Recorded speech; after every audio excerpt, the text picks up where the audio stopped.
ಇವತ್ತು ಮಾತ್ರ ಇವಳನ್ನ ಸುಮ್ಮನೆ ಬಿಡಲ್ಲ. ಬಾಯಿ ಕಡೆ ಜೈ, ನೀ ಸುಮ್ಮನೆ ನಿಂತ್ಕೊಳ್ಳೆ ಡೌರಾಣಿ. ಓಹೋ, ನೀನೇನ್ ಲೇಡಿ ಬಾಂಡ? ಸುಮ್ಮನೆ ಬಿಡಲ್ಲ ಅಂದ ತಕ್ಷಣ ಹೆದರ್ಕೊಳ್ಳಕ್ಕೆ ನಾವ್ ಯಾರು ಗೊತ್ತಾ? ರೌಡಿ ಬೇಬಿ ನಮ್ಮ. ಹೌದಾ? ಇವತ್ತು ನಾನೇ ನಿನ್ನ ನೋಡೇ ಬಿಡೋಣ. ಬಾ ಸ್ವಲ್ಪ ಸುಮ್ಮನೆ ಇರ್ತೀರಾ?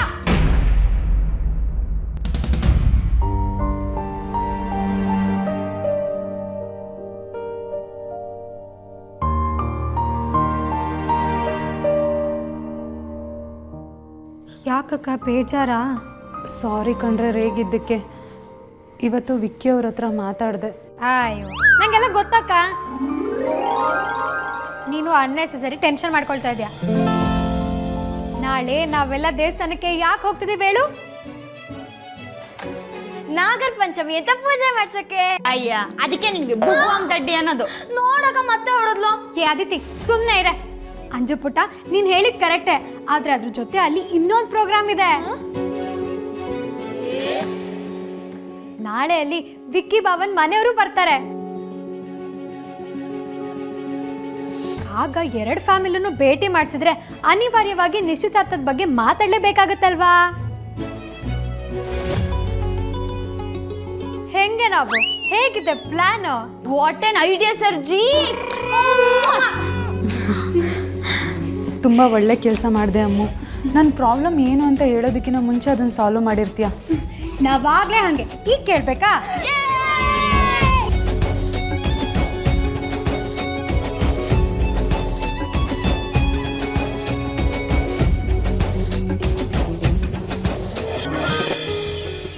ಶಾಸ್ತ್ರಿಗಳೇ ನಮಸ್ಕಾರ.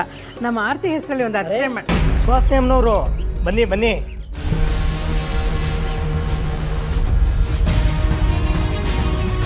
ಇವತ್ತು ವಿಶೇಷ ಪೂಜೆ ನಿಮ್ಮದೇ ಅಲ್ವೇನಮ್ಮ? ಶ್ರೀಧರ್ ಸರ್ ಬಂದಿಲ್ವಾ? ಇಲ್ಲ, ಅವ್ರಿಗೆ ಕೆಲಸ ಇದೆ ಅಂತ ಹೋದ್ರು. ನಿಮ್ಮನೆಯವ್ರ ಗೋತ್ರ, ರಾಶಿ, ನಕ್ಷತ್ರ ಎಲ್ಲ ಗೊತ್ತು. ಅರ್ಚನೆ ಮಾಡಿಬಿಡ್ಲಾ? ಮಾಡಿ.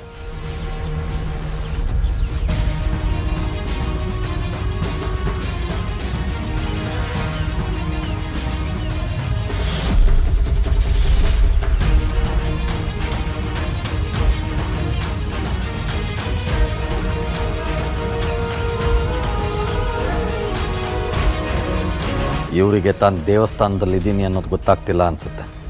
ಛೇ, ಈಗ ನಡ್ಕೊಳ್ಳೋದು. ಆದ್ಯ, ನಿನ್ನೆ ನೀನು ಮಾತಾಡುವಾಗಲೇ ನಾನೆಲ್ಲ ಕೇಳಿಸ್ಕೊಂಡಿದ್ದೀನಿ. ನಿಮ್ಮ ಉದ್ದೇಶ ಏನು ಅಂತ ಗೊತ್ತಾದ ಮೇಲೂ ನಾನು ಸುಮ್ಮನಿರೋಕ್ಕಾಗತ್ತಾ? ನನ್ನ ಲೆವೆಲ್ ಸಂಬಂಧ ಸಿಗಲಿ ಅಂತ ಆಸೆ ಪಡೋದು ತಪ್ಪಲ್ಲ, ಆದರೆ ಅದಕ್ಕೂ ಒಂದು ಯೋಗ್ಯತೆ ಬೇಕು. ಇವತ್ತು ಅಮ್ಮ ಮಕ್ಕಳಿಗೆ ಅವ್ರ ಯೋಗ್ಯತೆ ನನ್ನ ಕಾಲುವರೆಗೂ ಸಮ ಅಲ್ಲ ಅಂತ ತೋರಿಸ್ದೇ ಇದ್ರೆ ನಾನು ಸುಹಾಸಿನಿನೇ ಅಲ್ಲ. ದೇವ್ರೆ, ವಿಕ್ಕಿ ಬಾಬಾ ನಮ್ಮಂಗೆ ಆದಷ್ಟು ಬೇಗ ಒಳ್ಳೆ ಬುದ್ಧಿ ಬರೋ ಥರ ಮಾಡಪ್ಪ. ಸ್ವಲ್ಪನಾದರೂ ಬರೋ ಹಾಗೆ ಮಾಡಪ್ಪ. ನಾನಿವತ್ತು ಎಲ್ಲರನ್ನೂ ಸೇರಿಸಿದೆ ತಪ್ಪಾಯಿತು ಅನಿಸ್ತದೆ. ಅಮ್ಮ ಇಷ್ಟೊತ್ತು ಆಗಿದ್ದ ಅವಮಾನ ಎಲ್ಲ ತಡ್ಕೊಳ್ತಾರೆ. ಆದರೆ ಅದರಿಂದ ಅಪ್ಪಂಗೆ ನೋವಾಯಿತು ಅಂತ ಗೊತ್ತಾದರೆ ಮಾತ್ರ ಅಮ್ಮ ಸುಮ್ಮನಿರಲ್ಲ. ಒಟ್ಟಿನಲ್ಲಿ ಏನೂ ಅನಾಹುತ ಆಗದಿರೋ ಥರ ಇವತ್ತಿನ ದಿನ ಕಳೆಯೋ ಹಾಗೆ ಮಾಡಪ್ಪ.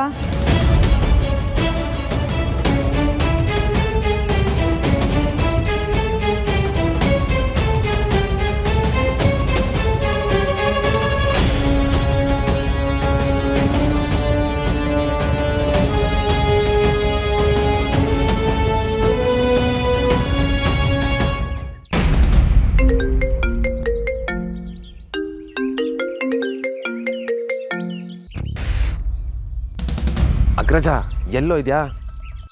Wear are you man? ಏನಾಯ್ತೀಗ? ಯಾಕೆ ಹೀಗೆ ಬಡ್ಕೋತಿದ್ಯಾ? ಎಲ್ಲ ಎಡವಟ್ ಆಗ್ತಿದೆ ಅಗ್ರಜ. ನನಗಂತೂ ಫುಲ್ ಟೆನ್ಷನ್ ಆಗ್ತಾಯಿದೆ. ಕರೆಕ್ಟಾಗಿ ಏನಾಯ್ತು ಅಂತ ಎಕ್ಸ್ಪ್ಲೈನ್ ಮಾಡು. ಅಯ್ಯೋ ಅಗ್ರಜ, ಎಕ್ಸ್ಪ್ಲೈನ್ ಮಾಡೋಕ್ಕೆಲ್ಲ ಟೈಮ್ ಇಲ್ಲ ಈಗ. ಏನೋ ಒಂದು ಎಡವಟ್ ಆಗೋದಂತೂ ಪಕ್ಕ. ಹಾಗೇನಾದರೂ ಆಯಿತು ಅಂದರೆ ಮದರ್ ಇಂಡಿಯಾನ ಕಂಟ್ರೋಲ್ ಮಾಡೋಕ್ಕೆ ನೀನು ಇರಬೇಕು ತಾನೇ. ಬೇಗ ಬಪ್ಪ. ಆ ಬಜಾರಿ ಮಾಡಿರೋ ಸೆಟಪ್ಗೆಲ್ಲ ಪ್ರತಿ ಸಲ ಬಂದು ಒಂದು ವೇಷ ಹಾಕೊಂಡು ನಾನು ಕಲ್ಕೊಂಡಿರೋದಕ್ಕಾಗಲ್ಲ. ನಿಮ್ಮ ಮದುವೆ ಸೆಟ್ ಆಗಿದೆ ತಾನೆ? ಇನ್ನು ಮುಂದೆ ನಾನಲ್ಲಿ ಮಾಡೋ ಕೆಲಸ ಏನೂ ಇಲ್ಲ. ಒಳ್ಳೆ ಕತೆ ಆಯ್ತಲ್ಲ ನಿಂದು. ಇಲ್ಲೇ ಕೆಲಸ ಇಲ್ಲ ಅಂದರೆ ನಿನಗೆ ಇದಕ್ಕಿಂತ ಇಂಪಾರ್ಟೆಂಟ್ ಕೆಲಸ ಇನ್ನೇನಿದೆ? ಎಕ್ಸ್ಕ್ಯೂಸ್ ಮೀ, ನಾನೊಂದು ಇಂಪಾರ್ಟೆಂಟ್ ಕ್ಲೈಂಟ್ ಮೀಟಿಂಗ್ ಹೋಗ್ತಾ ಇದ್ದೀನಿ. ನಿನ್ನ ಕತೆ ಏನೇ ಇದ್ರೂ ಬೇರೆಯವ್ರ ಹತ್ರ ಹೇಳು. ಬಾಕಿದೆಲ್ಲ ನನಗೆ ಗೊತ್ತಿಲ್ಲ. ನೀನೀಗ ಇಲ್ಲಿಗೆ ಬರಲೇಬೇಕು.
ಅರ್ಚಕ್ರೆ, ನಮ್ಮ ವಿಕ್ಕಿ ಅಂತೂ ನಿಮಗೆ ಗೊತ್ತು. ಆ ಹುಡುಗಿ ಹೆಸರು ಆರತಿ ಅಂತ. ನಮ್ಮ ವಿಕ್ಕಿ ಮದುವೆ ಆಗ್ತಿರೋ ಹುಡುಗಿ.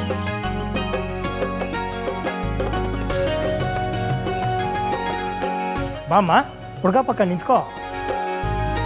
ಬಾಮ್ಮ.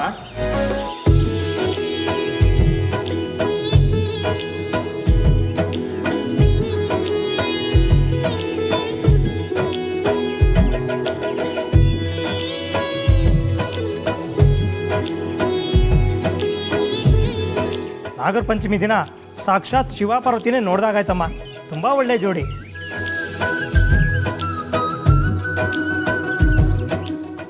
ದೇವ್ರೆ, ಆಗ್ಲೇ ನಿನಗೆ ನಮ್ಮ ಕೂಗು ಕೇಳಿಸ್ಬಿಡ್ತಾ? ಒಳ್ಳೆ ಮಾತಾಡ್ಬಿಟ್ರು. ಹಾಗೆ ಇವರಿಬ್ಬರದ್ದು ನಿಶ್ಚಿತಾರ್ಥ ದಿನ ಗೊತ್ತು ಮಾಡಬೇಕು. ನೀವು ನಮ್ಮ ಮನೆಗೆ ಬಂದು ಸುಹಾಸಿನಿಯವರೇ, ಒಂದು ನಿಮಿಷ. ನಮ್ಮನೆ ಶಾಸ್ತ್ರದ ಪ್ರಕಾರ ಹುಡುಗನ ಮನೆಯವರು ಹುಡುಗಿ ಮನೆಗೆ ಬಂದು ಹುಡುಗಿ ನೋಡೋ ಶಾಸ್ತ್ರ ಮಾಡದೇ ಇದ್ದರೆ ನಿಶ್ಚಿತಾರ್ಥ ಮಾಡೋ ಹಾಗಿಲ್ಲ. ಎಲ್ಲ ಇವರಿವರೇ ನೋಡ್ಕೊಂಡಿದ್ದಾರಲ್ಲ.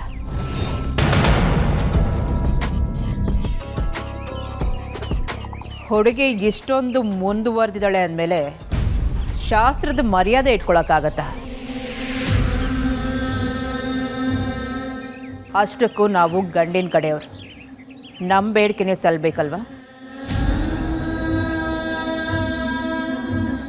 ಮತ್ತೆ ಹಳೆ ಫಾರ್ಮ್ಗೆ ಬಂದ್ಬಿಟ್ರಲ್ಲ ದೇವ್ರೆ. ಇದು ಬದಲಾಗೋ ಜಾಯಮಾನ ಅನ್ನಿಸ್ತಿಲ್ಲ. ಮದರ್ ಇಂಡಿಯಾ, ನನ್ನ ಮದುವೆ ಶಾಸ್ತ್ರದ ಪ್ರಕಾರ ನಡಿಬೇಕು ಅಂತ ನನಗೆ ಆಸೆ. ಹಾಗೆ ಒಂದು ಮದುವೆ ನಡಿಬೇಕಾದ್ರೆ ಏನೇನು ಪ್ರಾಸೆಸ್ ಇರುತ್ತೋ ಅದೆಲ್ಲ ನಡೆದ್ರೆ ಚಂದ ಅಲ್ವಾ?